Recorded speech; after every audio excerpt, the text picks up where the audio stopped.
Exams start होने वाले हैं, अगर आप ग्रेजुएशन या पोस्ट ग्रेजुएशन कर रहे हैं तो ऑब्वियसली आपके माइंड में एग्जाम फीवर स्टार्ट हो गया होगा कि कैसे हम एग्जाम से रिलेटेड प्रिपरेशन करें, आंसर्स कैसे अटेम्प्ट करें ताकि हम अच्छा स्कोर कर सकें।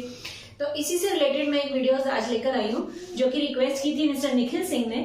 उनके भी एग्जाम्स हैं 15 अक्टूबर से और वो चाहते हैं कि कुछ ऐसा आइडिया बताया जाए जिससे कि कम टाइम में अच्छी प्रिपरेशन हो सके और अच्छा स्कोर हो सके।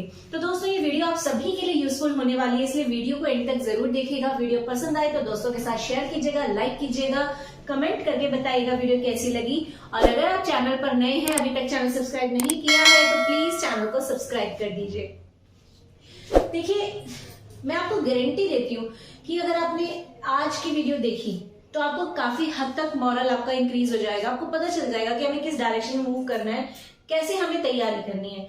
क्योंकि अगर आपने अभी तक कुछ नहीं भी पढ़ा है ना तो भी आपको घबराने की जरूरत नहीं है। आप मेरे इन टिप्स को फॉलो करेंगे तो आप अच्छा स्कोर कर जाएंगे, ये मैं आपको गारंटी देती हूँ।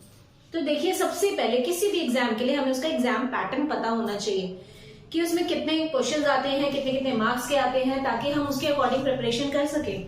हर सिलेबस के अंदर कुछ ऐसे इंपॉर्टेंट चैप्टर्स या इंपॉर्टेंट टॉपिक्स होते हैं जो एग्जाम में हर साल पूछे जाते हैं। अब आपको ये कैसे पता चलेगा कि इसमें इंपॉर्टेंट टॉपिक्स कौन से हैं? तो इसके लिए सबसे पहले आपको क्या करना है कि एटलीस्ट 3 से 4 इयर्स प्रीवियस, पिछले 3 से 4 साल के क्वेश्चन पेपर्स आपको फाइंड आउट करने हैं। वैसे तो ये मार्केट में इजीली अवेलेबल होते हैं, 5 ईयर क्वेश्चन बुकलेट या 10 ईयर क्वेश्चंस अवेलेबल होते हैं हर सब्जेक्ट के। इन केस अवेलेबल नहीं भी है तो भी डरने वाली बात नहीं है, आप नेट पर जाइए, अपनी वेबसाइट यूनिवर्सिटी की खोलिए, उस पर आपको पिछले 3 से 4 साल के क्वेश्चन पेपर इजीली अवेलेबल हो जाएंगे। अब आपको क्या करना है कि हर साल के क्वेश्चन पेपर में चेक करना है कि कौन सा क्वेश्चन है जो रिपीट हो रहा है या कौन सा ऐसा चैप्टर है जिसका कोई पर्टिकुलर टॉपिक रिपीट हो रहा है। ऐसा होता ही है हमेशा, 3 से 4 या 5 क्वेश्चन पेपर्स भी अगर आप लेंगे 5 सालों के तो आपको बहुत से क्वेश्चन ऐसे हैं जो रिपीट मिल जाएंगे। और जो क्वेश्चन रिपीट आ रहे हैं इट मीन्स वो इंपॉर्टेंट है, वो हर साल पूछे जाते थे तो इस साल भी उनके आने की 90% चांसेस हैं। तो सबसे पहले तो हमें उन क्वेश्चंस की एक लिस्ट बनानी है, ठीक है। उसके बाद हमें देखना है कि अच्छा ये क्वेश्चंस आ रहे हैं तो पहले तो उनको अच्छे से आप प्रिपेयर कर लीजिए। उसके बाद कई बार क्या होता है कि एक क्वेश्चन बार बार रिपीट नहीं हो रहा बट एक टॉपिक है, उस टॉपिक में से कभी एडवांटेजेस पूछ लिए गए, किसी साल में लिमिटेशंस पूछ ली गई हैं, किसी साल में उसका फीचर्स एंड प्रोसेस पूछ लिया गया है। तो इससे भी ये समझ आता है कि वो टॉपिक इंपॉर्टेंट है, तो आप उस कंप्लीट टॉपिक को तैयार कर लीजिए, ठीक है। पहली बात समझ आ गई आपको कि क्या करना है, प्रीवियस क्वेश्चन पेपर्स आपको उठाने हैं और उसमें से कॉमन टॉपिक या कॉमन क्वेश्चंस आपको पिक कर लेने हैं और उनकी तैयारी सबसे पहले आपको करनी है। सबसे पहले वो चीज तैयार कर लीजिए। उसके बाद आपको पता होना चाहिए कि एग्जाम पैटर्न कैसा है। एग्जाम पैटर्न देखिए मैं हर यूनिवर्सिटी का डिफरेंट होता है तो सारे तो नहीं बता सकती आपको, बट हाँ एक यूनिवर्सिटी ले लेते हैं as an example, Kurukshetra university, ठीक है। उसका एग्जाम पैटर्न क्या है, आप जब ये समझ लेंगे तो अपना एग्जाम पैटर्न अपनी यूनिवर्सिटी का आप इजीली अंडरस्टैंड कर पाएंगे, ठीक है। देखिए केयूके में क्या होता है कि जो फर्स्ट क्वेश्चन आता है उसमें ऑप्शन मतलब पार्ट्स होते हैं ABCD इस तरीके से, और वो फर्स्ट क्वेश्चन जो होता है कंपल्सरी होता है, यानी वो सभी को अटेम्प्ट करना ही पड़ता है, ठीक है। तो यहाँ तो कोई चॉइस नहीं है, आपको अटेम्प्ट करना ही पड़ेगा। बट क्वेश्चन नंबर 2 से लेकर क्वेश्चन नंबर 9 तक ये जो 8 क्वेश्चन है इनमें से उन्हें सिर्फ 4 क्वेश्चन अटेम्प्ट करने होते हैं। तो देखिए कितना अच्छा ऑप्शन दिया हुआ है कि 8 में से कोई भी 4 आप अटेम्प्ट कर लीजिए, ठीक है। अब हमने ये एग्जाम पैटर्न तो समझ लिया, ऐसे ही आपकी यूनिवर्सिटी में भी होगा एग्जाम पैटर्न, आप उसे समझ लीजिए। अब आपको चूज करना है कि भाई इन 8 क्वेश्चन में से कौन से 4 मुझे अच्छे से आने चाहिए, क्योंकि ये वाला जो क्वेश्चन है ये तो पार्ट्स में है तो ये शॉर्ट क्वेश्चन में आता है, 1 या 1.5 पेज में आपका ये आंसर खत्म हो जाता है। बट ये लॉन्ग क्वेश्चन होते हैं, स्कोरिंग होते हैं, तो यहाँ पर तो आपको बहुत अच्छे से अटेम्प्ट करना पड़ेगा, है ना। अब देखिए केयूके में क्या होता है, जो सिलेबस है वो यूनिट वाइज डिवाइड होता है। जैसे कि सपोज यूनिट 1 है, उसमें चैप्टर 1 और 2 2 चैप्टर है सपोज, ठीक है। उसके बाद यूनिट 2 है, उसमें है चैप्टर 3 4 5, इसके बाद है यूनिट 3, इसमें है चैप्टर 6 7, इस तरीके से, ठीक है। इस तरीके से यूनिट में सिलेबस डिवीजन होता है, वो हर यूनिवर्सिटी में होता है। अब आपको क्या करना है, ये तो अंडरस्टूड है कि अगर हम एक यूनिट, हर ये जो क्वेश्चंस आते हैं ना जी, ये हर यूनिट से आते हैं, हर यूनिट के हर चैप्टर से क्वेश्चन आते हैं, ठीक है। तो इसका मतलब अगर मुझे इस यूनिट को कंप्लीट पढ़ना है तो देखिए मुझे कंप्लीट चैप्टर 1 और 2 पूरा यूनिट पढ़ने की जरूरत नहीं है, क्योंकि ये मैं जानती हूं कि ऑप्शन में क्वेश्चन आएगा, हर यूनिट से एक एक क्वेश्चन आ रहा है। इट मीन्स 1 क्वेश्चन यहां से आएगा, 1 यहां से आएगा, एक यहां से, एक यहां से, एक यहां से। जब हमारे पास ऑप्शंस हैं तो हम सारे क्वेश्चंस और सारे चैप्टर्स क्यों प्रिपेयर करें। हम ऐसा कर सकते हैं कि यूनिट 1 में अगर 2 हैं तो कोई एक चैप्टर आप अच्छे से पढ़ लीजिए। अच्छे से पढ़ने का मतलब कि उसका एक एक टॉपिक आपको आना चाहिए, कोई भी टॉपिक छोड़ना नहीं है, क्योंकि अगर आपने कोई छोड़ दिया और वही एग्जाम में आ गया तो फिर आपके लिए प्रॉब्लम हो जाएगी कि इस पर तो आपने अच्छे से फोकस किया ही नहीं था और इसमें जो छोड़ा वही एग्जाम में आ गया, तो आप अटेम्प्ट नहीं कर पाएंगे, है ना। इसी तरह अगर यूनिट 2 की बात करें, इसमें 3 चैप्टर है, आप कोई भी 2 अच्छे से कर लीजिए, ठीक है। इन 3 में से अगर 2 क्वेश्चन भी आएंगे तो भी आपके लिए कोई प्रॉब्लम नहीं है। अगर क्वेश्चन इन 2 यूनिट से आया तो आप कोई भी अटेम्प्ट कर लीजिए। अगर क्वेश्चन इन दोनों में से आया तो 4th चैप्टर आपने पढ़ा हुआ है, आप उसमें से अटेम्प्ट कर लीजिए। अगर 3rd एंड 5th में से आया तो 3rd आपने प्रिपेयर किया हुआ, आप उसमें से अटेम्प्ट कर लीजिए। समझ रहे हैं। तो हमें पूरी की पूरी यूनिट पढ़ने की जरूरत नहीं है। जो यूनिट आपको इजी लगे, जो इंपॉर्टेंट लगे, आप उस यूनिट को पढ़ लीजिए। और ये इंपॉर्टेंट कैसे पता लगेगा आपको? इन क्वेश्चंस के बेसिस पर, कि जिस टॉपिक से जिस क्वेश्चन जिस चैप्टर से क्वेश्चंस आ रहे हैं वो इंपॉर्टेंट है, तो आप सिलेबस में से वो वाला चैप्टर अच्छे से रीड कर लीजिए, पूरा अच्छे से प्रिपेयर कर लीजिए, कोई भी टॉपिक नहीं छोड़ना, ठीक है। यहां तक हम पहुंचे। तीसरा काम हमें क्या करना है? पेपर का अटेम्प्टेशन हमें पता होना चाहिए। बच्चे जो हैं मोस्टली यहाँ पर गड़बड़ कर देते हैं। वो बोलते हैं कि मोस्टली स्टूडेंट्स का ये कहना होता है कि मैम हमें टॉपिक तो अच्छे से आता था, हमने सारे के सारे पॉइंट्स भी लिखे हैं, सब कुछ हमने टॉपिक कवर कर दिया, बट फिर भी हमें मार्क्स नहीं मिले। मेरे मार्क्स जो है, सपोज 16 नंबर का क्वेश्चन है, 16 में से मुझे तो सिर्फ 10 नंबर मिले हैं, मेरे फ्रेंड को 15 या 14 नंबर मिले हैं, ऐसा क्यों? तो देखिए माय डियर फ्रेंड्स, वो जो मार्क्स का कम ज्यादा होना होता है वो इसकी वजह से होता है, पेपर अटेम्प्टेशन। कुछ स्टूडेंट्स को पेपर बहुत अच्छे से अटेम्प्ट करना होता है, कुछ स्टूडेंट्स बस हैपहैजार्डली वे से आंसर्स लिखते चले जाते हैं, जैसे कहते हैं ना एग्जाम में वॉमिट कर देना, बस वैसे ही कर देते हैं। तो ऐसा नहीं करना है।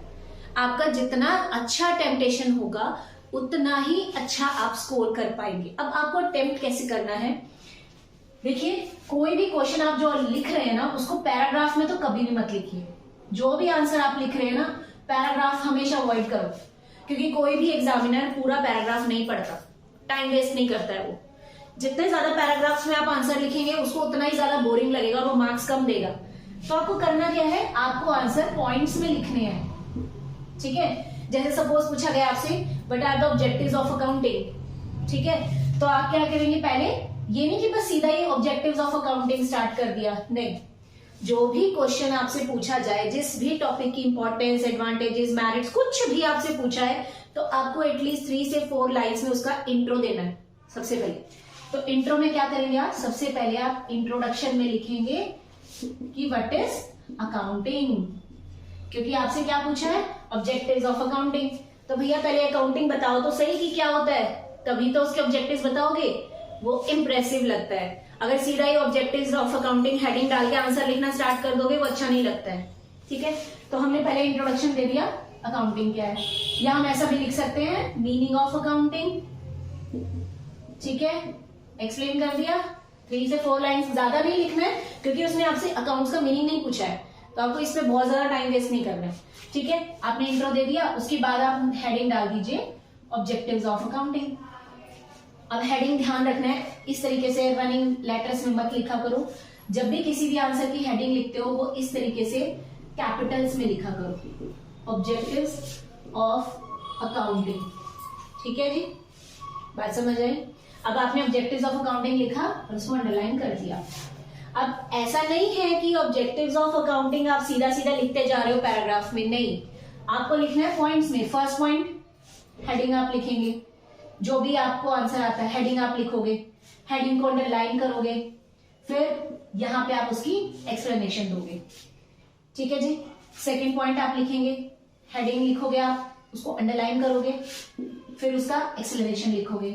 फिर थर्ड पॉइंट इसी तरीके से हेडिंग अंडरलाइन एक्सप्लेनेशन। आप खुद सोचिए, अगर हम इस तरीके से लिख रहे हैं तो देखो कितना अच्छा लग रहा है कि पहले हमने हेडिंग लिखी, फिर हमने उसको एक्सप्लेन किया।